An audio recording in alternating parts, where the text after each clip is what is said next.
And really the same things apply here. Just because images are, for the same reasons that images are enticing and engaging, video is that much more enticing and engaging. So embrace it and use it. The best site to use for video is probably going to be YouTube for you. There are a few reasons for that. So when you take a video, you can upload it to YouTube, and then you can embed it on your own site. So it doesn't just have to live in YouTube. The benefit of doing that is that, first of all, it's free. YouTube doesn't charge you any money to host that video. But also, it's going to get you increased visibility in the search engines. Google owns YouTube, so they rank those videos very highly. And the other thing is that sometimes people will be searching in YouTube for content, and they might stumble across you that way. If you're doing a video that's kind of just on who you are, that's probably not something that's going to get found a lot in YouTube. It'll be great for your homepage. But if you decide to do something more educational, that is something that somebody might search for in YouTube, and it might be a way that they discover your business. Use video to tell your stories. So again, for your homepage, you might want something that's kind of introducing you, what you're all about, that kind of thing. Tell some stories.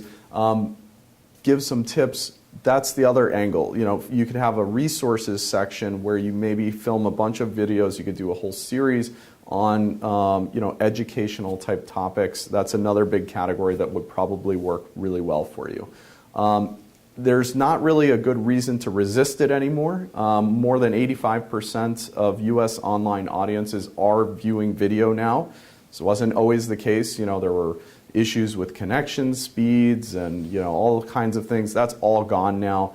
Basically, the vast majority of people are watching videos.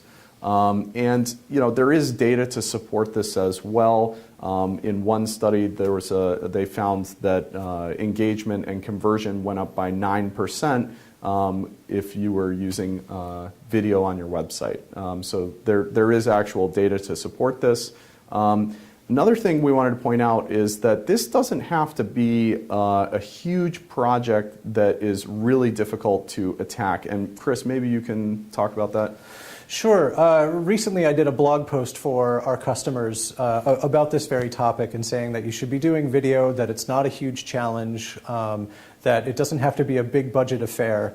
And to drive the point home, I made a video about this. And the entire video was shot on my iPhone and edited on my iPhone with a $5 app. So that was the entire budget, was $5. And the video got a terrific response. So with that kind of low budget and ease of use, YouTube itself has video editing software built in, so you don't need a lot of fancy equipment, you don't need a lot of expensive software. There's really no excuse anymore to take a few minutes and shoot a video that introduces your business, tells your story, and post it on your website. Yeah. So the last tip here is just make sure it's not too salesy. Don't create an infomercial. Infomercials are things that people watch late at night because they can't sleep. It's not something they're going to watch on your website. So just keep it educational. Don't try to be selling things. Keep it fresh, and people will like it.